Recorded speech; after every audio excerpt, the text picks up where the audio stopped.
ഒരു സിനിമ അതിനകത്ത് ജാനകി എന്ന പേര് വന്നു എന്ന കാരണം കൊണ്ട് ജാനകി സീതയാണ്, അതുകൊണ്ട് സീതയുടെ പേരുള്ള ഒരു പെൺകുട്ടി ക്രിസ്ത്യാനിയായ ഒരു കാമുകനുമായിട്ട് അടുത്തിരുന്നുകൂടാ എന്നാണ് ആ സെൻസർ ബോർഡിൽ നിന്ന് ഈ പടത്തിന് സെൻസർഷിപ്പ് നിഷേധിച്ചതിൻ്റെ പിന്നിൽ അവർ പറഞ്ഞ കാര്യം ഇതാണ്. ഒരു MBBS കാരൻ പയ്യനാണ് ഇന്നലെ ഒരു ചാനലിലിരുന്ന് ഇങ്ങനെ പറയുന്നത്.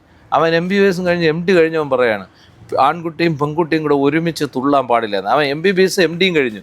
അപ്പോൾ ഇവൻ്റെ മനസ്സെന്താണെന്നുള്ളതാണ്. അപ്പോൾ അവനോട് അപ്പോൾ ചെറുപ്പക്കാരൻ എവിടെ മങ്ങിയ കാഴ്ച, ഇവിടെ ഒരു മങ്ങിയ കാഴ്ചയില്ല, ഈ കവിതയ്ക്ക് ഒരു പ്രസക്തിയില്ല എന്ന് പറയണം ഒരു കാലം.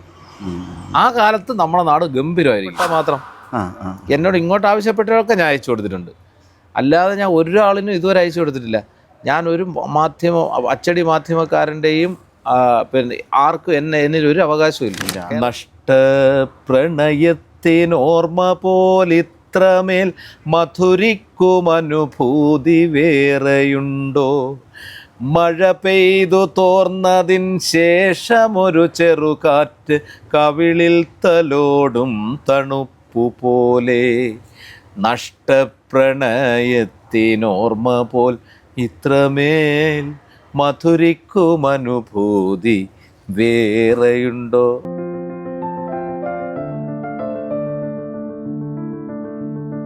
Hi, hello, welcome to Infine plus. ഇന്ന് നമ്മുടെ അതിഥി ഒരു കാലത്ത് മലയാളം മറന്നുപോയ ചൊൽക്കവിതയെ വീണ്ടും നമ്മുടെ നാവിൻ തുമ്പിലെത്തിച്ച ഒരു മഹാകവിയാണ്. സ്വാഗതം ചെയ്യാം ശ്രീ മുരുകൻ കാട്ടാക്കട സർ. സാറ്, നമ്മുടെ ഒക്കെ കുട്ടിക്കാലത്ത് നമ്മൾ കേട്ടു വളർന്ന കവിതകൾ, അതിനു മുന്നേ ചൊൽക്കവിതകൾ ഉണ്ടായിരുന്നെങ്കിലും വലിയൊരു ഗ്യാപ്പ് ഇതിൻ്റെ ഇടയിൽ വന്നു. അപ്പോൾ അത് കഴിഞ്ഞ് നമ്മൾ ഒക്കെ വീണ്ടും ചൊൽക്കവിതയിലേക്ക് എത്തുന്നത് സാറിൻ്റെ ഒരു കാലത്തോടു കൂടിയാണ്. എങ്ങനെ ഓർത്തെടുക്കും സാർ കന്നഡയിലേക്ക് എത്തുന്ന ഒരു സമയം? അത് എങ്ങനെയെന്ന് കേട്ടാൽ ഞാൻ പറയുന്നത്, ഈ ലോകവ്യാപകമായി സാമ്പത്തിക മേഖലയിലും സാമൂഹിക മേഖലയിലും ഒക്കെ വലിയ മാറ്റം വന്ന ഒരു കാലമാണ് 1990-കൾ. ഞാൻ 9ാം പാഠം എന്നൊരു കവിത എഴുതിയിട്ടുണ്ട്.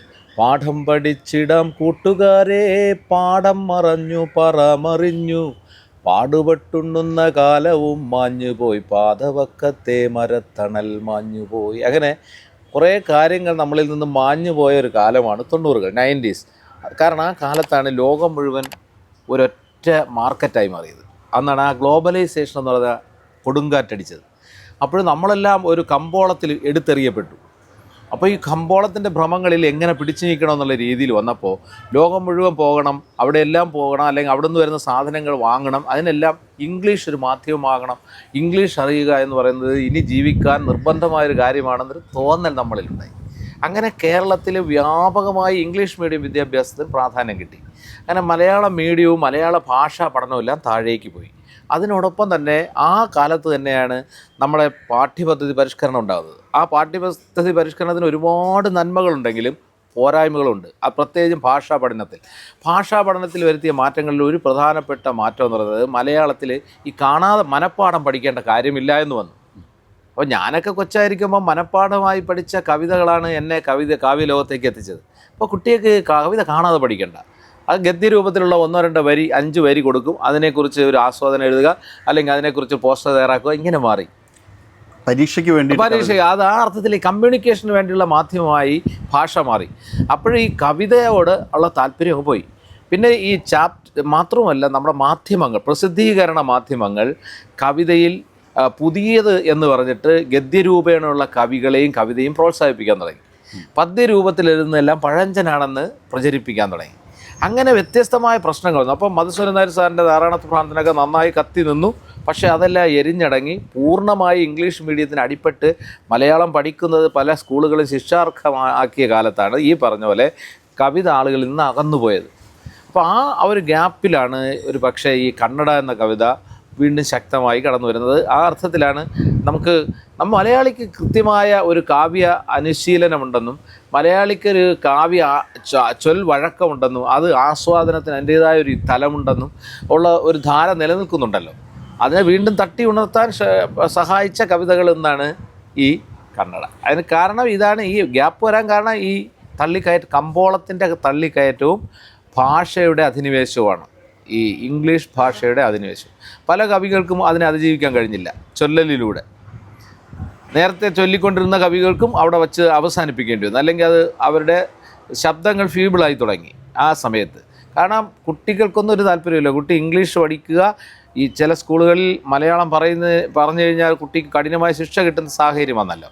അപ്പോൾ അതും ഈ മാറ്റങ്ങളെല്ലാം കൂടെ ചേർന്നാണ് ഈ ഗ്യാപ്പിനിടയാക്കി. 3 കാരണങ്ങളാണ്.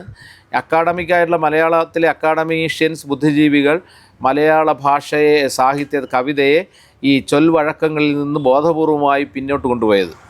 മറ്റൊന്ന് ഇംഗ്ലീഷ് വിദ്യാഭ്യാസത്തിൻ്റെ അമിതമായ കടന്നുകയറ്റം. മറ്റൊന്നെന്ന് പറയുന്നത് മനഃപ്പാഠം പഠിക്കണ്ട എന്ന് പോലുള്ള പരിഷ്കാരങ്ങൾ. വേറെ പ്രധാനപ്പെട്ട കാര്യം എന്ന് പറയുന്നത് അന്നത്തെ മാധ്യമങ്ങൾ, പത്രമാധ്യമങ്ങൾ, അച്ചടി മാധ്യമം ഭാഷയിൽ കവിതയുടെ രീതികളിൽ അവർ ബോധപൂർവമായി ഉണ്ടാക്കിയെടുത്ത് മറ്റ് കവികളിൽ അടിച്ചേൽപ്പിച്ച് അവരിൽ നിന്ന് ശേഖരിച്ച പുതിയൊരു കാവ്യ പദ്ധതി. ഇതെല്ലാം തന്നെ കവിതയുടെ അല്ലെങ്കിൽ ആലാപന സൗകുമാര്യ ആസ്വാദന മേഖലയെ മുരടിപ്പിച്ചു. സാർ, ഈ ഉച്ചാരണത്തെക്കുറിച്ച് പറഞ്ഞപ്പോഴാണ് ഞാനൊരു കാര്യം പെട്ടെന്ന് ആലോചിച്ചത്. ഈ നമ്മുടെ ബാലേന്ദ്രൻ ചുള്ളിക്കാട് സാറ് ഒരിക്കൽ എൻ്റെ കവിതകൾ ദയവായി സ്കൂളുകളിലും കോളേജുകളിലും പഠിപ്പിക്കണ്ട, നിങ്ങൾ ഈ ഉച്ചാരണം വെച്ച് പഠിപ്പിക്കണ്ടെന്ന് വളരെ വലിയൊരു വിവാദമായൊരു സ്റ്റേറ്റ്മെൻ്റ് ആയിരുന്നു. അപ്പോൾ ആ ഒരു ഇതിനെക്കുറിച്ച് സാറ് എങ്ങനെയാണ് ചിന്തിക്കുന്നത്? അത് എനിക്ക് തോന്നുന്നു ചുള്ളിക്കാട് അത് പറയാൻ കാരണം എന്ന് പറയുന്നത് ഈ അധ്യാപകരുടെ ഒരു നിലവാരവുമായി ബന്ധപ്പെടുത്തിയാണത്. അപ്പോൾ പഠിപ്പിക്കുന്ന അധ്യാപകന് പഠിപ്പിക്കുന്ന ആ കവിതയുടെ യഥാർത്ഥ സത്ത എന്താണെന്നോ ആ കവിത മുന്നോട്ട് വയ്ക്കുന്ന വൈകാരികത എന്താണെന്നോ എന്നും വ്യക്തമായി മനസ്സിലാക്കാത്ത തരത്തിൽ അധ്യാപകരായി മാറുകയും ആ അധ്യാപകർ തങ്ങളുടെ കവിതയെ വികലമാക്കുകയും ചെയ്യുന്നു എന്ന വേദനയിൽ നിന്നുകൊണ്ടാണ് ചുള്ളിക്കാട് എൻ്റെ കവിത ഇനി പഠിക്കണ്ട, ഗവേഷണ വിഷയമാക്കണ്ട എന്നെല്ലാം പറഞ്ഞു. അതായത് ഭാഷാ പഠനത്തിൻ്റെ ഗുണപരമായ നിലവാരത്തിൽ എന്തു ചെയ്തു? അപജയം വന്നു. ആ അപജയത്തിൽ വേദനിച്ചിട്ടാണ് ചുള്ളിക്കാട് എൻ്റെ കവിത അങ്ങനെയാണ് ഈ പഠിപ്പിക്കേണ്ടത്. കാരണം അദ്ദേഹം കണ്ടതോ മനസ്സിലാക്കിയതോ അദ്ദേഹം ആഗ്രഹിച്ചതോ ആയ ഇടങ്ങളെ ഒന്നും കാണാതെയാണ് പല ആളുകളും കവിത കൊണ്ടു നടന്നിരുന്നത്. അപ്പോൾ അത് ആൻസർ കുട്ടികളുടെ ഉത്തരക്കടലാസിലൊക്കെ അത് പ്രതിഫലിക്കും. അപ്പോൾ അത്തരം പല വേദനകളുടെ അനുഭവങ്ങൾ ഉണ്ടായതിൻ്റെ ഭാഗമായിട്ടായിരിക്കാം അദ്ദേഹം അത് പറയുന്നത്. ഇത് മൊത്തത്തിൽ ഈ ഭാഷയുടെ ആസ്വാദനവും പരിശീലനവും എല്ലാം തന്നെ ഒരു പ്രതിസന്ധിയിലേക്ക് വന്നു ഈ ഗ്ലോബലൈസ്ഡ് കാലത്ത്. ഇപ്പോൾ അതൊക്കെ പോയി. ഗ്ലോബലൈസേഷൻ എന്ന് പറയുന്നത് പഴഞ്ച സാധനമാണ് ഇപ്പോൾ. എന്നാൽ ആ 90കളിലെ ഇടിച്ചു കയറ്റം ഒരു മാർക്കറ്റിലേക്കാണ് നമ്മളെ കൊണ്ട് തള്ളിയത്. അവിടെ ഇംഗ്ലീഷിനാണ് പ്രാധാന്യം. മലയാളം താല്പര്യത്തോടെ പഠിക്കുന്നവരുടെ എണ്ണം കുറഞ്ഞു. അപ്പോൾ നിവൃത്തിയില്ലാതെ പഠിക്കുന്നവരുടെ നിലവാരമില്ലായ്മ ഈ ഭാഷയെ കൈകാര്യം ചെയ്യുന്നതിൽ ഉണ്ടായിട്ടുണ്ട്. അതാണ് ചുള്ളിക്കാട് എടുത്ത് പറയാൻ കാരണം ആ അർത്ഥത്തിൽ. സാർ, നമ്മൾ ഗദ്യകവിതയെക്കുറിച്ച് പറഞ്ഞു, പ്രോസ് പോയട്രി. ഈ പ്രോസ് പോയട്രി മലയാളത്തിൽ വളരെ ശക്തമായി പ്രോസ് പോയട്രിനും മുന്നേ ഉണ്ടായിരുന്നു. അപ്പോൾ സാറിന് ഈ പ്രോസ് പോയട്രി ഗദ്യത്തിൽ എഴുതുന്ന കവിതയോടുള്ള ഒരു സമീപനം എന്താണ് സാറിന്? എനിക്ക് വളരെ പോസിറ്റീവായിട്ടുള്ള അഭിപ്രായമാണ്. കാരണം ഞാൻ എപ്പോഴും പറയും, കവിത ഇങ്ങനെ ആയിരിക്കണമെന്ന് ഫ്രെയിം ഉണ്ടാക്കാൻ പാടില്ല. അത് പദ്യമാകണമെന്ന് നിർബന്ധിക്കാൻ പാടില്ല, ഗദ്യമാകണമെന്ന് നിർബന്ധിക്കാൻ പാടില്ല, അത് കാൽപ്പനികത ഉണ്ടാകണമെന്ന് നിർബന്ധിക്കാൻ പാടില്ല, അത് റിയലിസ്റ്റിക് ആകണമെന്ന് ഒന്നും പറയാൻ പാടില്ല. കവി ആണല്ലോ തീരുമാനിക്കണം. ഒരു കവിയാണ് അവൻ്റെ കവിത എങ്ങനെ ആയിരിക്കണമെന്ന് തീരുമാനിക്കുന്നത്. പിന്നെ അവൻ്റെ അനുശീലനവും അവൻ്റെ പാരായണവും അവൻ്റെ പഠനവും അവൻ്റെ അക്കാദമികമായ ഇതെല്ലാം അതിനെ ഒന്ന് റിഫൈൻ ചെയ്യാനിടയാക്കുമെന്നേ ഉള്ളൂ. കവിക്ക് വിട്ടുകൊടുക്കണം കവിത എങ്ങനെ ഇരിക്കുമെന്ന് തീരുമാനിക്കും. അത് ആസ്വദിക്കപ്പെടുന്നുണ്ടെങ്കിൽ അത് കവിതയായി മാറും. ആസ്വദിക്കപ്പെടാത്തത് കവിതയല്ലാതെ പൊയ്ക്കൊള്ളും. അതിന് രൂപം ഏതാണെന്ന് ആരും നോക്കാറില്ല. ഗദ്യത്തിൽ ഗംഭീരമായി എഴുതുന്ന കവികളുണ്ട്. കാരണം പല കാര്യങ്ങളും ചിലപ്പോൾ നമുക്ക് പദ്യരൂപത്തിൽ പ്രകാശിപ്പിക്കാൻ കഴിഞ്ഞെന്ന് വരില്ല. തിരിച്ചും അങ്ങനെ തന്നെ. അപ്പോൾ തീർച്ചയായും എല്ലാ വൈവിധ്യങ്ങളിൽ നിന്നുമാണ് സൗന്ദര്യം ഉണ്ടാകുന്നത്. അപ്പോൾ മലയാള കവിതയ്ക്കും സൗന്ദര്യം ഉണ്ടാകണമെന്നുണ്ടെങ്കിൽ ഗദ്യരൂപേണയുള്ള കവിതകൾ ഉണ്ടാകണം. അങ്ങനെ ജനിക്കേണ്ട കവിതകൾ അങ്ങനെ ജനിക്കണം. പദ്യരൂപേണ ജനിക്കേണ്ട കവിതകൾ അങ്ങനെ ജനിക്കണം. ഗാത്രത്തോടെ വളരെ വലിയ ശരീരത്തോടെ ജനിക്കുന്ന കവിത ഉണ്ടെങ്കിൽ അത് അങ്ങനെയാണ്. വളരെ കൃശഗാത്രമായി ജനിക്കുകയും വളരെ വലിയ ഗംഭീരമായി ജീവിക്കുകയും ചെയ്യുന്ന കവിതകളുടെ അങ്ങനെയും ജീവിക്കണം. അതുകൊണ്ട് ഞാൻ എല്ലാത്തിനെയും ബഹുമാനിക്കുന്നു. സാറ്, ഈ ബാലേന്ദ്രൻ ചുള്ളിക്കാടുമായിട്ട് നമുക്ക് നമ്മുടെ കൊറോണ സമയത്ത് ക്ലബ് ഹൗസ് എന്നൊരു പ്ലാറ്റ്ഫോമിൽ നമുക്ക് ഡിസ്കഷൻ. അപ്പോൾ അദ്ദേഹം പറഞ്ഞൊരു കാര്യമുണ്ട്, ഇവരെൻ്റെ തന്തയല്ല എന്ന് ഉറപ്പിച്ച് പറഞ്ഞ് ഞങ്ങളുടെ തലമുറയ്ക്ക് ശേഷം അടുത്തൊരു തലമുറയാണ് നിങ്ങളെന്നൊക്കെ പറഞ്ഞിട്ട് അദ്ദേഹം ആ ഒരു കാലഘട്ടത്തിൽ, അതായത് ഒരുപാട് വിമർശനങ്ങൾ നേരിട്ട കവികളാണ്. ഇപ്പോൾ സാറിനും ഒരുപാട് അത്തരം അനുഭവം ഉണ്ടാവുമല്ലോ.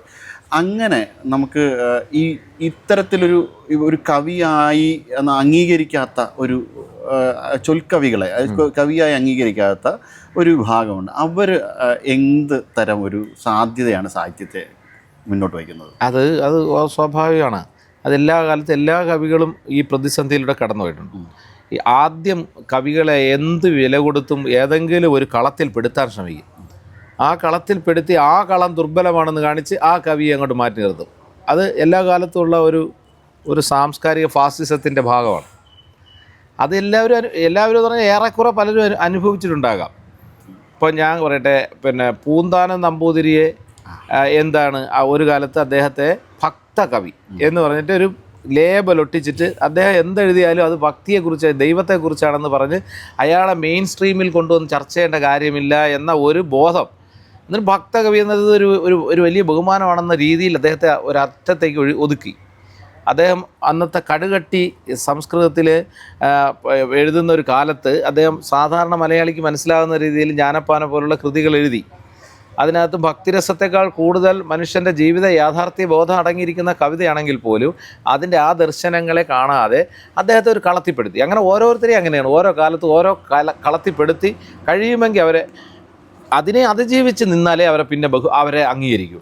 അപ്പം ഞാനൊക്കെ വരുന്ന കാലത്ത് തന്നെ കവി എന്ന രീതിയിൽ ഒരാളും ഒരു സംഘങ്ങളും ഇതൊക്കകത്ത് തന്നെ ഒരുപാട് സാംസ്കാരിക സംഘങ്ങളുണ്ട്, ഒറ്റയ്ക്കും കൂട്ടായും. അവരെല്ലാം വലിയ രാജാക്കന്മാരും അവർക്ക് ഓരോ സാമ്രാജ്യങ്ങളുണ്ടെന്ന് ചിന്തിക്കുന്നവരാണ്. അത്തരം സാമ്രാജ്യങ്ങളുടെ ഏഴയലത്തൂടെ പോകാൻ ആഗ്രഹിക്കാത്ത ഒരാളായതുകൊണ്ട് ഞാൻ അതിനെക്കുറിച്ച് ചിന്തിക്കാത്തത് കൊണ്ടാണ് ഞാൻ അങ്ങോട്ട് ചിന്തിക്കും. ഞാൻ ടാർഗറ്റ് ചെയ്യുന്നത് സാധാരണ മനുഷ്യരെയാണ്. ഞാൻ അക്കാഡമീഷ്യൻസിനെ ഇതുവരെ എന്ത് ചെയ്തിട്ടില്ല, ടാർഗറ്റ് ചെയ്തിട്ടില്ല. ഞാൻ ഒരു ആഴ്ചപ്പതിപ്പിനും അയച്ചു കൊടുക്കാറില്ല. എന്നോട് ഇങ്ങോട്ട് ആവശ്യപ്പെട്ടാൽ മാത്രം, എന്നോട് ഇങ്ങോട്ട് ആവശ്യപ്പെട്ടവരൊക്കെ ഞാൻ അയച്ചു കൊടുത്തിട്ടുണ്ട്. അല്ലാതെ ഞാൻ ഒരാളിനും ഇതുവരെ അയച്ചു കൊടുത്തിട്ടില്ല. ഞാൻ ഒരു അച്ചടി മാധ്യമക്കാരൻ്റെയും ആർക്കും എന്നിലൊരു അവകാശവും ഇല്ല. കേരളത്തിൽ ഒരു കവിക്കും അങ്ങനെ അന്തസ്സായിട്ട് പറയാൻ കഴിയില്ല. എനിക്ക് അന്തസ്സായിട്ട് പറയാൻ പറ്റും. മലയാളത്തിൽ ഒരു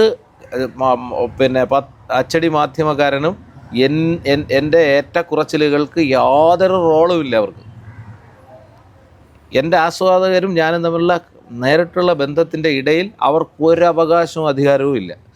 അപ്പോൾ അതുപോലെ തന്നെ അക്കാഡമീഷ്യൻസിനും ഞാൻ അവരുടെ എന്നും ചർച്ചകളിൽ പോവുകയും അവരുടെ ഗ്രൂപ്പുകളിൽ പങ്കെടുക്കുകയില്ല. അതുകൊണ്ട് തന്നെ എനിക്ക് ഒരു തരത്തിലുള്ള ഏറ്റക്കുറച്ചിലും തോന്നിയിട്ടില്ല. ഒരു കാലത്ത് അംഗീകരിക്കാതിരുന്ന ആളുകൾക്ക് ഇപ്പോൾ പതുക്കെ അംഗീകരിക്കേണ്ടി വരുന്നുണ്ട്. ആ അംഗീകരിക്കേണ്ടി വരുന്നതിന് കാരണം എന്താണ്? സാധാരണ മനുഷ്യർ അവരെൻ്റെ കവിതയും ഇഷ്ടപ്പെടുന്നു എന്നുള്ളത് കൊണ്ടാണ്. അവരുടെ ദുഃഖത്തെയാണ് ഞാൻ റെപ്രസെൻ്റ് ചെയ്യുന്നത്. അവരുടെ പ്രതികരണങ്ങളെയാണ് എന്നിലൂടെ വരുന്നത്. അവരുടെ ആവേശങ്ങളെയാണ് ഞാൻ ആവാഹിച്ച് എൻ്റെ കവിതയാക്കുന്നത്. അതുകൊണ്ട് അവർ എന്നെ ആസ്വദിക്കാൻ ആഗ്രഹിക്കുന്നു, എന്നെ പ്രതീക്ഷിക്കുന്നു. അത് മനസ്സിലാക്കുമ്പോൾ അക്കാഡമിക് കക്ഷികൾ എന്ത് ചെയ്യുന്നു, ഇപ്പോൾ പതുക്കെ അതിൽ പുതിയ ഇയാൾ ഒരു കക്ഷിയുണ്ട് എന്നൊരു തോന്നല്. അല്ലാതെ ഒരിക്കലും നമുക്ക് അതിജീവിച്ച് വരാൻ കഴിയില്ല. പുതിയ സിദ്ധാന്തങ്ങളെ കണ്ടെത്തി അതേ ഉള്ളൂ. അപ്പോൾ അവർ കണ്ടെത്തിയാലും കണ്ടെത്തിയില്ലെങ്കിലും അതിനെ ഒരു വലിയ കാര്യമായി ഞാൻ കണക്കാക്കുന്നുമില്ല. ഞാൻ ടാർഗറ്റ് ചെയ്യുന്ന ആരെയാണ്?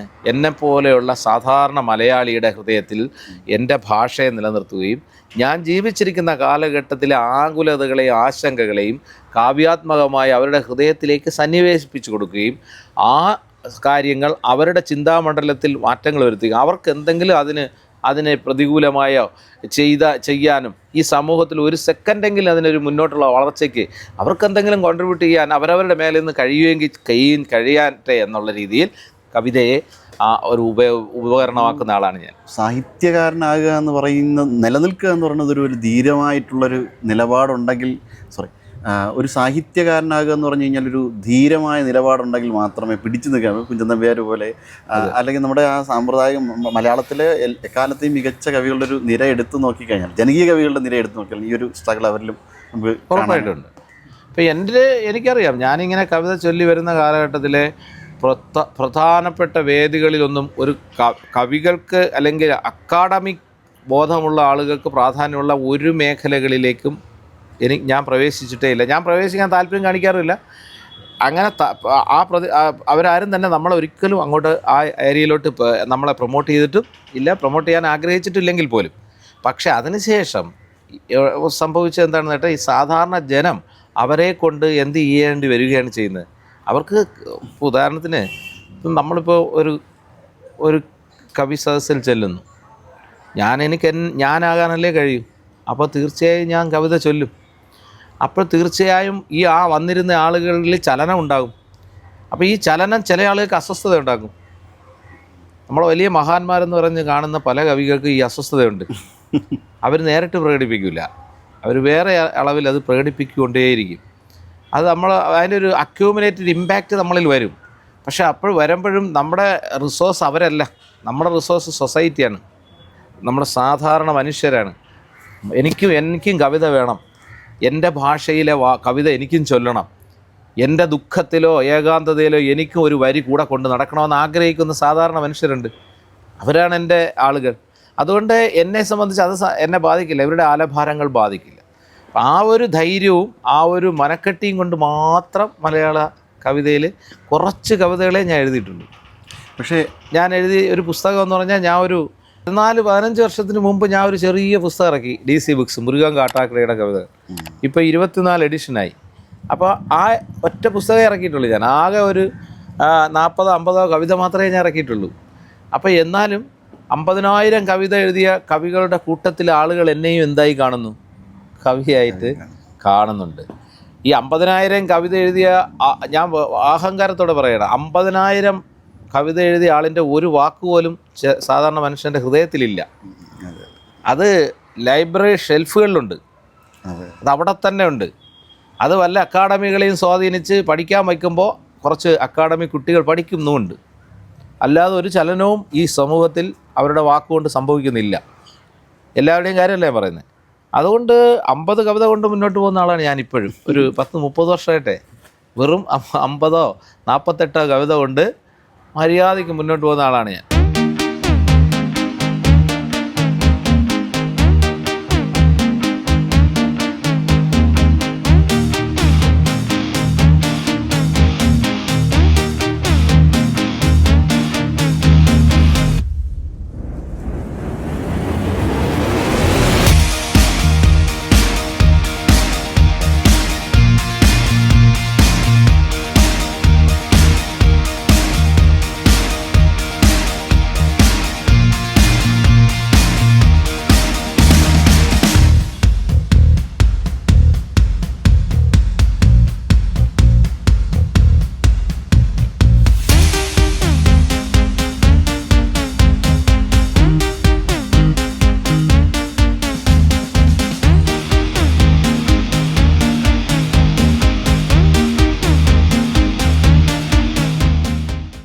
വയലാറിനെ മാറ്റിലിക്കവി എന്ന് വിളിച്ച ഒരു കാവ്യ പാരമ്പര്യമാണ്. ചങ്ങമ്പുഴയെ നമ്മൾ കരഞ്ഞുകൊണ്ടിരിക്കുന്ന ആൾ എന്ന് പറഞ്ഞു, പുള്ളി എന്നെ പറഞ്ഞു കരയും ഞാൻ കരയും. അപ്പോൾ അങ്ങനെ നമ്മൾ നിരന്തരം ഓമാനിച്ചുകൊണ്ടിരിക്കട്ടെ, ബഷീർ അതിൻ്റെ ഇടയിൽ കൂടെ വരട്ടെ, അങ്ങനെ ഒരു വലിയൊരു സാഹിത്യ പാരമ്പര്യം ഇവിടെ നിന്നിട്ട് ആ ഒരു അഭിമാന ബോധത്തിൽ നിന്നിട്ടാണ് സാറിൻ്റെ. അതുകൊണ്ടാണ് അത്രയും നമ്മൾ മനസ്സുകൊണ്ടത് ഏറ്റുവാങ്ങും. ഓരോ കവിതയും സാറ് നേരത്തെ പറഞ്ഞ പോലെ നമ്മുടെ നാവിൻ തുമ്പിലാണ്. അപ്പം അങ്ങനെ ഇരിക്കുമ്പോഴാണ് ഈ കന്നഡ ഒരു പ്രത്യേക അനുഭവം എന്തെങ്കിലും അങ്ങനെ എന്തിൻ്റെ അടിസ്ഥാനത്തിലാണ് അത്രയേറെ നമ്മളെ ഈ എന്താ പറയുക ആമാശയത്തിലകപ്പെട്ട സൂചി എന്ന പോലെ ഇന്നും കുത്തിക്കൊണ്ടിരിക്കുന്ന ഒരു കവിതയാണത്? അതൊരു വർത്തമാനകാല യാഥാർത്ഥ്യങ്ങളെ പിന്നെ ഒരു കവിതയുടെ ഒരു ഫ്രെയിമിനകത്ത് കൊരുത്തു വെച്ച ഒരു കവിതയാണ്. അത് വലിയൊരു ഗൗരവതരമായൊരു കവിത അങ്ങനെയൊന്നും അല്ല ഞാൻ പറയുന്നത്. പക്ഷേ ഞാൻ ജീവിച്ചിരിക്കുന്ന കാലത്തെ എനിക്ക് അടയാളപ്പെടുത്തണമെന്ന് ആഗ്രഹമുണ്ടായിരുന്നു. അപ്പോൾ ആ ഒരു ചെറിയ അംശം അടയാളപ്പെടുത്താൻ എനിക്കുണ്ടായ അവസരമാണ് കണ്ണട. അപ്പോൾ എനിക്ക് പൊട്ടിയ താലിച്ചരട് കണ്ടപ്പോഴും മദ്യക്കുപ്പിയും പലിശയും പട്ടിണിയും പുറകിലെ മാവിലെ കയറും എല്ലാം നമ്മൾ കാണല്ലേ. അപ്പോൾ ഇതിനെല്ലാം എല്ലാ കാലത്തെയും ആളുകളെ ഓർമ്മപ്പെടുത്തിക്കൊണ്ടിരിക്കണം എന്നെനിക്കുണ്ടായിരുന്നു. അപ്പോൾ അതെല്ലാം കൂടെ ഒരു കവിതയിൽ ആരോപിച്ചതാണ് ഈ കവിത. പിഞ്ചുമടിക്കുത്ത് 50 പേർ ചേർന്ന് 20 വെള്ളിക്കാശ് കൊടുത്തിട്ട് ഉഴുതു മറിക്കും കാഴ്ചകൾ കാണാം.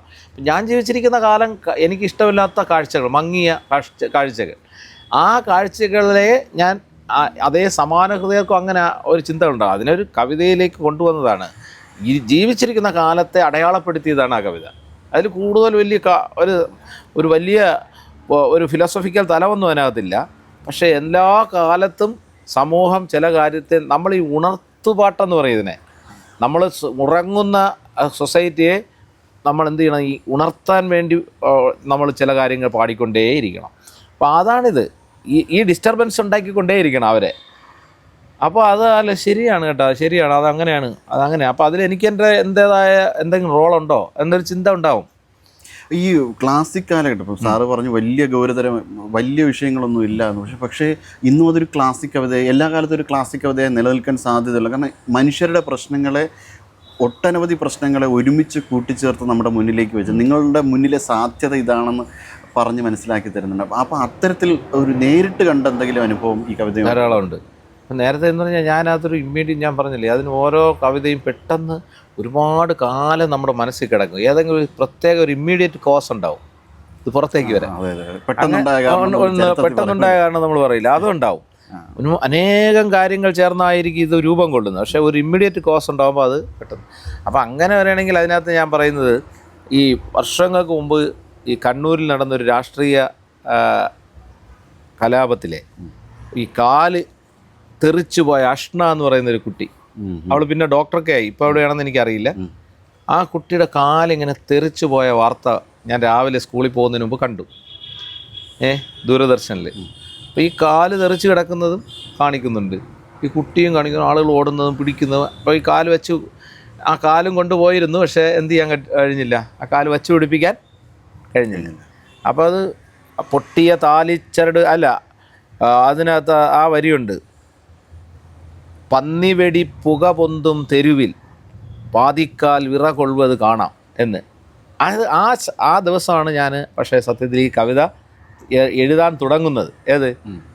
യഥാർത്ഥത്തിൽ ഈ കവിത ഉള്ളിൽ തന്നെ ഉണ്ടായിരുന്നു, പക്ഷേ ഈ പന്നിവെടി കണ്ടപ്പോഴാണ് ഈ കുട്ടി ഇങ്ങനെ താഴോട്ടിറങ്ങി, അമ്മയുടെ അനിയത്തി, അമ്മയുടെ ഇളയമ്മ, അവളെ ഇളയമ്മ സുഖമില്ലാതെ കിടക്കുന്നു. അപ്പോൾ സ്കൂളിൽ പോകാതെ മോളെയും കൊണ്ട് അമ്മ ഇങ്ങനെ ഈ അനിയത്തിയുടെ വീട്ടിലേക്ക് കയറി പോകുമ്പോൾ അമ്മ അകത്തേക്ക്, ഒരു ചിത്രശലഭത്തിൻ്റെ പുറത്തേക്ക് പോകുമ്പോൾ മുകളിൽ നിന്ന്, റോഡിൽ നിന്ന് ഉരുണ്ടൊരു സാധനം വന്ന് വീണിട്ട് തെറിക്കുന്നു, കാലങ്ങ് പോകുന്നു. അപ്പോൾ ഇത് ആണ് അവിടെ നടന്നത്. അപ്പം അതാണ്, പന്നി വെടിപ്പുക പൊന്തും തെരുവിൽ പാതിക്കാൽ വിറ കൊള്ളുവതു കാണാം, ഒഴിഞ്ഞ കൂരയിൽ ഒളിഞ്ഞിരിക്കും കുരുന്നു ഭീതി കണ്ണുകൾ കാണാം, മങ്ങിയ കാഴ്ചകൾ കണ്ടു മടുത്തു കണ്ണടകൾ വേണം, കണ്ണടകൾ വേണം എന്നെഴുതുന്നേ.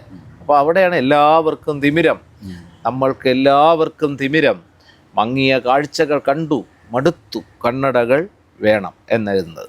അതിൽ ഏറ്റവും ശ്രദ്ധേയമായിട്ടുള്ളൊരു, ഇന്നും നമ്മളെ ഹോണ്ട് ചെയ്യുന്ന ഒരു വരിയാണ്, ഒരാളൊരിക്കലൊരു കണ്ണട വെച്ചു കല്ലെറി കുരിശേറ്റം.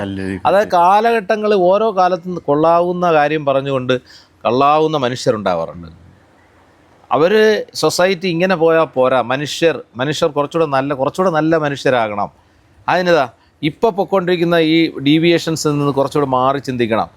ബുദ്ധൻ അങ്ങനെ കുറേ കാര്യം പറഞ്ഞു തന്നു, അദ്ദേഹത്തിനെ ആരും മൈൻഡ് ചെയ്തില്ല. ക്രിസ്തുവിനെ കുരിശിലേറ്റി, ഗാന്ധിയെ വെടിവെച്ച് കൊന്നു, സോക്രട്ടീസിന് ഹെംലോക്ക് എന്ന് പറയുന്ന വിഷം കൊടുത്തു, മുഹമ്മദ് നബിയെ സ്വന്തം നാട്ടിൽ നിന്ന് അടിച്ചോടിച്ചു. അപ്പം ഇങ്ങനെ മനുഷ്യകുലം വ്യക്തമായ കാഴ്ചകൾ ദിശാബോധത്തോടെ കാണിച്ചു തരാൻ ആരെങ്കിലുമൊക്കെ ഓരോ കാലത്തും തയ്യാറായിട്ടുണ്ടോ അവരോടെല്ലാം അനീതി കാണിച്ചിട്ടുള്ളൂ. എന്നിട്ട് ആ മങ്ങിയ രീതിയിൽ തന്നെ മുന്നോട്ട് പോകുന്നു. ഇപ്പോഴും അങ്ങനെ തന്നെ നമ്മുടെ നാട്, ഒരു വ്യത്യാസമില്ല. ഇപ്പം തന്നെ ഈ പ്രബുദ്ധമായ കേരളത്തിൽ നമ്മൾ നടത്തുന്ന ചർച്ചകളൊക്കെ തന്നെ എത്ര നിരാശാകരമാണ് അല്ലേ. ഇപ്പോൾ ഒരു സിനിമ, അതിനകത്ത് ജാനകി എന്ന പേര് വന്നു എന്ന കാരണം കൊണ്ട്, ജാനകി സീതയാണ്, അതുകൊണ്ട് സീതയുടെ പേരുള്ള ഒരു പെൺകുട്ടി ക്രിസ്ത്യാനിയായ ഒരു കാമുകനുമായിട്ട് അടുത്തിരുന്നുകൂടാ എന്നാണ് ആ സെൻസർ ബോർഡിൽ നിന്ന് ഈ പടത്തിന് സെൻസർഷിപ്പ് നിഷേധിച്ചതിൻ്റെ പിന്നിൽ അവർ പറഞ്ഞ കാര്യം ഇതാണ്, ജാനകി സീതയാണ്, അതുകൊണ്ട് സീതയുടെ പേരും വെച്ചുകൊണ്ട് ഒരു പെണ്ണ് എന്ത് ചെയ്യാൻ പാടില്ല, ക്രിസ്ത്യാനിയായ കാമുകനോടൊപ്പം ഇങ്ങനെ അടുത്തിരിക്കാൻ പാടില്ല എന്നാണ് പറഞ്ഞിരിക്കുന്നത്. അപ്പോൾ എത്ര നികൃഷ്ട. സെൻസർ ബോർഡിൻ്റെ ആദ്യത്തെ 4 അടിക്ക് ഒരു യുക്തിയില്ലാതെ സെൻസില്ലാതെ പോയ സെൻസർ ബോർഡ്. അത് തന്നെ സംഭവം, അതാണ് കറക്റ്റാണ് ഈ പോയത്, അത് ആ വേർഡിങ് കറക്റ്റാണ്. അതുപോലെയല്ലേ ഇപ്പോൾ ഈ ഡാൻസ് രൂപം കുട്ടികൾക്ക് ആരോഗ്യം നിലനിർത്തുന്നതിന് വേണ്ടി പല കാര്യങ്ങളുണ്ട്. കുട്ടിക്ക് ഇഷ്ടമുള്ള കാര്യങ്ങൾ ചെയ്താലേ, ഞാൻ അധ്യാപകനാണ്, നമ്മൾ കുട്ടി അവിടെ ഇരിക്കും ജിമ്മിൽ ഇങ്ങനെ കളിക്ക് പൊങ്ങുമെന്നൊക്കെ പറഞ്ഞാൽ കുട്ടി ശിക്ഷയായിട്ടാണ് കാണുന്നത്. എണീക്കടാ ഉയർന്നിടാ 10 പ്രാവശ്യം ഇന്ന് എണീക്കുക എന്ന് പറഞ്ഞാൽ കുട്ടിയെ സംബന്ധിച്ചിടത്തോളം, അല്ലെങ്കിൽ 4 സൂര്യ നമസ്കാരം ചെയ്യുന്നൊക്കെ പറഞ്ഞാൽ അത് ശിക്ഷ കൊടുക്കുന്നതിന് തുല്യമാണ്, കായികമാണ്. പക്ഷേ കുട്ടിക്ക് മനസ്സിന് സന്തോഷം തരുന്ന രീതിയിൽ ഒരു കായിക സംവിധാനം ഉണ്ടെങ്കിൽ അവരത് എടുക്കും. ഇപ്പോൾ ഫിസിക്കൽ എഡ്യൂക്കേഷൻ സമയമുണ്ടെന്ന് പറഞ്ഞിട്ട് കാര്യമുണ്ട്. ആ ഫിസിക്കൽ എഡ്യൂക്കേഷൻ പോകുന്ന കുറച്ച് കുട്ടികളെ കാണും, അതിനോട് താല്പര്യമുള്ള കുട്ടിയെ പോവുള്ളൂ. ബാക്കി കുട്ടി ക്ലാസ്സിലൊക്കെ ഇരുന്ന് പാട്ടും പാടിയൊക്കെ ഇരിക്കുകയുള്ളൂ.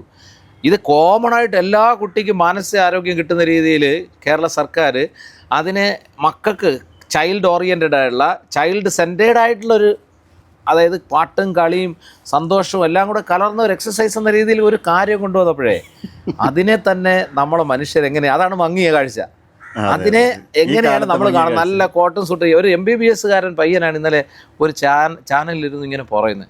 അവൻ MBBS കഴിഞ്ഞ് MD കഴിഞ്ഞവൻ പറയാണ് ആൺകുട്ടിയും പെൺകുട്ടിയും കൂടെ ഒരുമിച്ച് തുള്ളാൻ പാടില്ല. അവൻ MBBS MDയും കഴിഞ്ഞു. അപ്പോൾ ഇവൻ്റെ മനസ്സെന്താണെന്നുള്ളതാണ്. അപ്പോൾ അവനോട് ചോദിക്കുന്നുണ്ട് അതെങ്ങനെയാണെന്ന് ചോദിക്കുമ്പോൾ അത് കാരണം അത് പിന്നെ അതൊരു വൈദേശികമായ കാര്യമാണ്, അത് ഞങ്ങൾ അംഗീകരിക്കില്ല. അപ്പോൾ താങ്കൾ ഇട്ടിരിക്കുന്ന ഈ കോട്ടും താങ്കൾ പഠിക്കുന്ന മെഡിക്കൽ സയൻസും വൈദേശികമാണല്ലോ എന്ന് കേട്ടപ്പോൾ അവന് ഉത്തരവില്ല. അപ്പോൾ ഇത്ര സങ്കുചിതമായി നമ്മുടെ മനുഷ്യർ ഇല്ലാതായി പോകുന്ന മങ്ങിയ ഒരു കാലത്താണ് നമ്മൾ ജീവിക്കുന്നത്. അതെ അതെ, അതാണ് സത്യം. വിദ്യാഭ്യാസം കൊണ്ട് സത്യത്തിൽ യാതൊരു അർത്ഥവുമില്ല എന്നാണ്. ഈ കാരണം ടെക്നോളജി ഭയങ്കരമായി വളരുമ്പോഴും ഈ ഹ്യൂമാനിറ്റി എന്ന് പറയുന്ന സാധനം താഴേക്ക് പോകുമ്പോഴത്തേക്കും ഈ തീവ്രവാദിയുടെ അറ്റം ബോംബ് കിട്ടിയ അതേ അവസ്ഥയിലേക്ക് പോവുകയാണ്. അല്ല നമ്മുടെ നാട്ടിൽ എന്തും ചെയ്യും അയാൾ. അത് തീർച്ചയായിട്ടും. ഇപ്പോൾ ഉദാഹരണത്തിന് ഇപ്പോൾ ഒരു കാര്യം വരുമ്പോഴേ അതൊരു മതവുമായി ബന്ധപ്പെട്ട കാര്യമാണെങ്കിൽ എല്ലാ ന്യൂനപക്ഷ വർഗീയവാദികളും ഭൂരിപക്ഷ വർഗീയവാദികളും എല്ലാവരും ഒരേ പക്ഷത്ത് തന്നെ നിൽക്കും. ഇപ്പോൾ ഈ സൂംബ ഡാൻസിനെതിരെ ഭൂരിപക്ഷ തീവ്രവാദികളും ഇപ്പോൾ പറഞ്ഞിരിക്കുന്നത് അത് വൈദേശികമാണെന്നാണ്. ന്യൂനപക്ഷ തീവ്രവാദികളും പറഞ്ഞിരിക്കുന്നത് എന്താണ്? അത് വൈദേശികമാണ് എന്ന്. അപ്പോൾ അവിടെ ആ വ്യത്യാസമില്ല. അവരെ പ്രശ്നം എന്ന് പറഞ്ഞാൽ അത് മതമാണല്ലോ. മതം ഏതെങ്കിലും ഒരു മതം പറയുന്ന കാര്യം എല്ലാവരും ഇവിടെ നടക്കുമല്ലോ. അപ്പം നമ്മുടെ കാര്യം പറയാൻ സ്പേസ് ഉണ്ടാവും. ഈ മറ്റവൻ്റെ മത അന്ധബോധത്തെ നമ്മളിപ്പോൾ അവർ എതിർത്ത് തോൽപ്പിച്ചാൽ എൻ്റെ മത അന്ധബോധം പറയാനും എനിക്ക് അവസരം കിട്ടും എന്നുള്ളതുകൊണ്ട് ഈ മത അന്ധവിശ്വാസികളെല്ലാം തന്നെ മതവുമായി ബന്ധപ്പെട്ടൊരു കാര്യം വന്നാൽ ഒരുമിച്ച് ചെയ്യും. അപ്പോൾ അതൊരു തരം, എന്നാൽ അല്ലാത്ത സമയത്ത് അവർ തമ്മിൽ പരസ്പരം ഇങ്ങനെ ഉണ്ടാവുകയും ചെയ്യും. ഒരു മങ്ങിയ വളരെ ഫെയ്ഡായിട്ടുള്ളൊരു കാലത്താണ് നമ്മൾ ജീവിക്കുന്നത്. ബാക്കിയൊക്കെ കമ്പോളത്തിൻ്റെ ഒരു പൊലിപ്പമാണ് നമ്മളെ കാണിച്ചുകൊണ്ടിരിക്കുന്നത്. നമ്മുടെ ഉടുപ്പിലും നടപ്പിലും തീറ്റയിലും കുടിയിലും എല്ലാം നമ്മൾ ഈ കമ്പോളം കയറി വന്നതിൻ്റെ ഒരു മോഡേണിസമാണ് കാണിക്കുന്നത്. ഉള്ളിൻ്റെ ഉള്ളിൽ നമ്മൾ വെറും ഇരുണ്ട യുഗത്തിലേക്ക് വളരെ പെട്ടെന്ന് യാത്ര ചെയ്തുകൊണ്ടിരിക്കുന്ന ഒരു സാഹചര്യമാണ് ഉള്ളത് സത്യത്തിൽ. അപ്പോൾ അതുകൊണ്ട് ഈ കവിതയ്ക്ക് എല്ലാ കാലത്തും പ്രസക്തി ഉണ്ടാവും. ഈ കവിതയ്ക്ക് പ്രസക്തി നഷ്ടപ്പെടുന്ന ഒരു കാലം ഉണ്ടാവണമെന്ന് പ്രാർത്ഥിക്കുന്നവരാണ് ഞാൻ. കാരണം പറയാം, അപ്പോൾ ചെറുപ്പക്കാർ എവിടെ മങ്ങിയ കാഴ്ച, ഇവിടെ ഒരു മങ്ങിയ കാഴ്ചയില്ല, ഈ കവിതയ്ക്ക് ഒരു പ്രസക്തി ഇല്ല എന്ന് പറയണം ഒരു കാലം. ആ കാലത്ത് നമ്മുടെ നാട് ഗംഭീരമായിരിക്കും. ആ സ്കാൻഡിനേവിയൻ രാജ്യങ്ങളെ പോലെയോ മറ്റുള്ളത് ഹാപ്പിനെസ് ഇൻഡെക്സിലൊക്കെ ഉയർന്ന, ഇന്ത്യ ഇപ്പം ഹാപ്പിനെസ് ഇൻഡെക്സിൽ 138-ാമതാണ്, 125-ാമതാണ് ഇന്ത്യ നിൽക്കുന്നത് അല്ലേ? അങ്ങനെയാണ്. അപ്പോൾ 1-ാം സ്ഥാനത്തോ 5-ാം സ്ഥാനത്തോ ഒക്കെ നമ്മുടെ കേരളവും ലോകത്തിൻ്റെ എല്ലാ രാജ്യങ്ങളോടും എല്ലാ മനുഷ്യരോടും ഒപ്പം നമ്മളെ മാത്രം അവിടെയൊക്കെ എത്തുമ്പോൾ ഈ കവിതയ്ക്ക് ഒരു പ്രാധാന്യം കാണാൻ പാടില്ല. അപ്പോൾ ഒരാൾ അത് തന്നെ, അപ്പോൾ ഒരാൾ എല്ലാവർക്കും തിമിരം എന്ന് ചോദിക്കുമ്പോൾ മറ്റടുത്ത് ഇവിടെ ഒരു എക്സാമ്പിൾ പറ, നമ്മൾക്ക് എല്ലാവർക്കും തിമിരം, മങ്ങിയ കാഴ്ചകൾ കണ്ടു മടുത്തു. ഏത് മങ്ങിയ കാഴ്ച പറയുമെന്ന് പറയുമ്പോൾ മങ്ങിയ കാഴ്ചകളില്ലാത്തൊരു കാലം വരിക തന്നെ വേണം. ഒരു ചരിത്രത്തിലേക്ക് മങ്ങിയ കാഴ്ച സത്യം പറയണം. അന്ന് ഈ കവിതയ്ക്ക് ഒരു പ്രാധാന്യവും ഉണ്ടാവില്ല.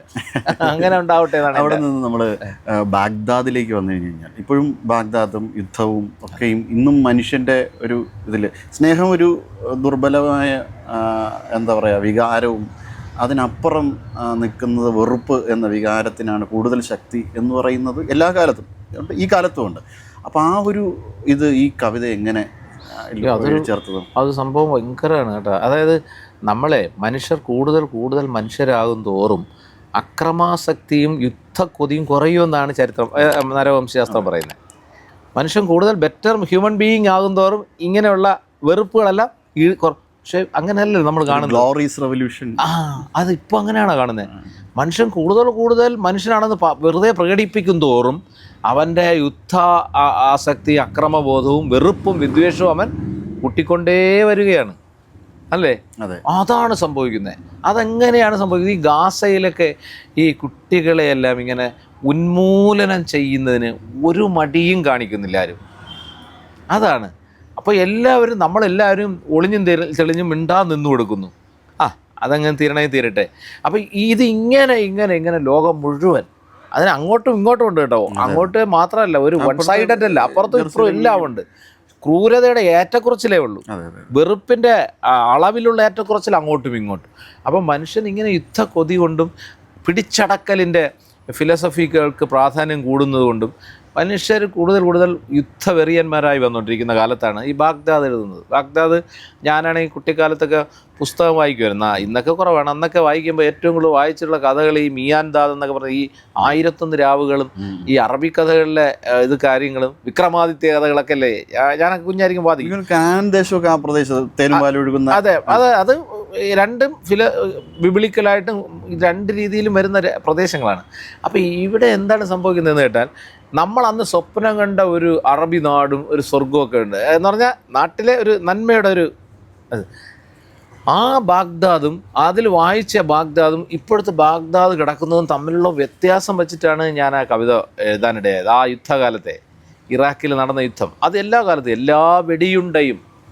എല്ലാ വെടിയുണ്ടയും വാൾമുനത്തുമ്പും അന്ത്യമായി ചെന്നു കൊള്ളുന്നതെപ്പോഴും അമ്മമാരുടെ ഗർഭപാത്രത്തിലാണെന്ന സത്യത്തിൽ ദൈവം പിറക്കട്ടെ എന്നാണ് എൻ്റെ പ്രാർത്ഥന.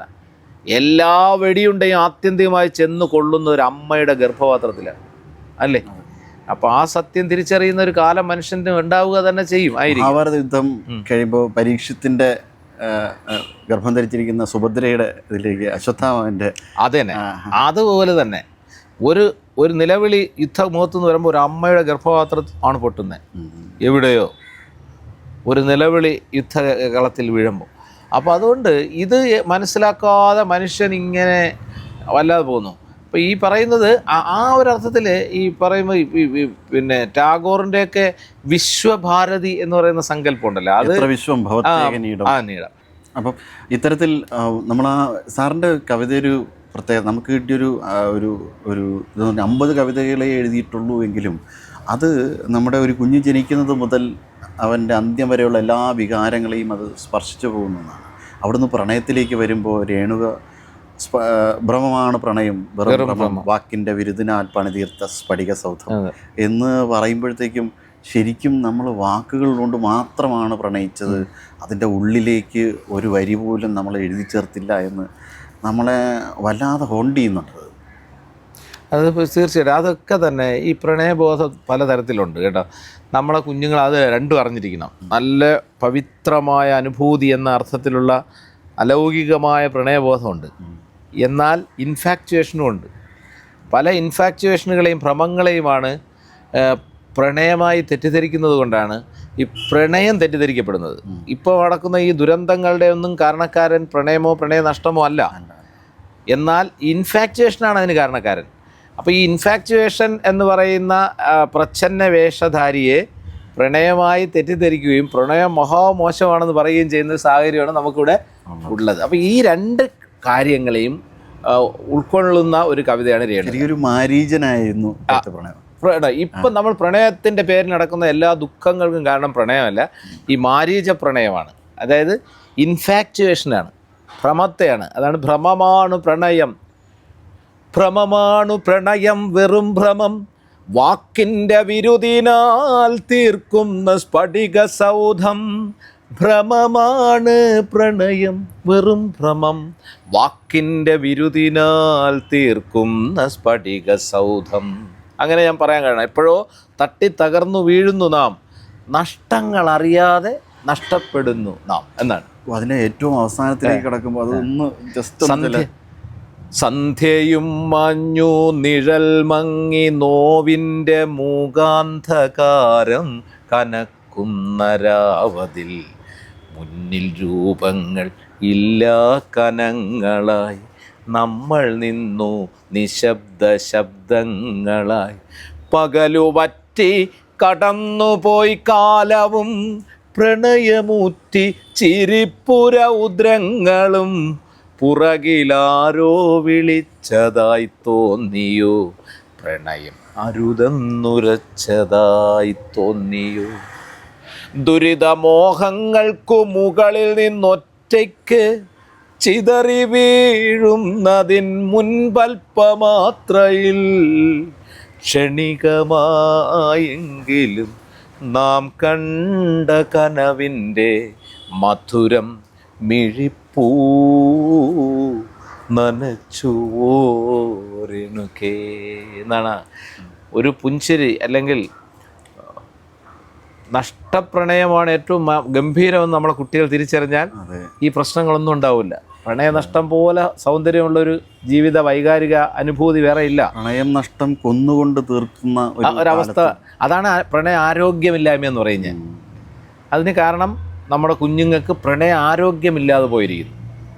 എന്താണ് പ്രണയം, എന്താണ് പ്രണയ നഷ്ടം, അതിനെ എങ്ങനെ ആസ്വദിക്കാം എന്നൊന്നും അവർക്ക് അറിയാതെ പോയിരിക്കുന്നു. അതാണ് ആരോഗ്യകരമായൊരു പ്രണയം ഇല്ല. നഷ്ടപ്രണയത്തിനോർമ്മ പോലിത്രമേൽ മധുരിക്കുമനുഭൂതി വേറെയുണ്ടോ, മഴ പെയ്തു തോർന്നതിൻ ശേഷമൊരു ചെറുകാറ്റ് കവിളിൽ തലോടും തണുപ്പു പോലെ. നഷ്ടപ്രണയത്തിനോർമ്മ പോൽ ഇത്രമേൽ മധുരിക്കുമനുഭൂതി വേറെയുണ്ടോ. അങ്ങനെ പഠിപ്പിക്കണം കുട്ടികളെ. നഷ്ടപ്രണയത്തെ പോലെ മധുരിക്കുന്ന വേറെ ഒരു അനുഭൂതിയും ഇല്ല, അത് ആസ്വദിക്കണമെന്ന് പഠിപ്പിക്കണം. മറ്റത് നമ്മൾ അവൻ എന്നെ തേച്ചു അല്ലെങ്കിൽ അവൾ എന്നെ തേച്ചു എന്നൊക്കെ വാക്ക് പറഞ്ഞിട്ട് കൊല്ലാനും ചാവാനും നിൽക്കുന്നത് പ്രണയ ആരോഗ്യമില്ലായ്മയാണ് കാണിക്കുന്നത്. അപ്പം ഇതെല്ലാം കൂടെ ഓർമ്മപ്പെടുത്തുന്നൊരു കവിത രേണുക.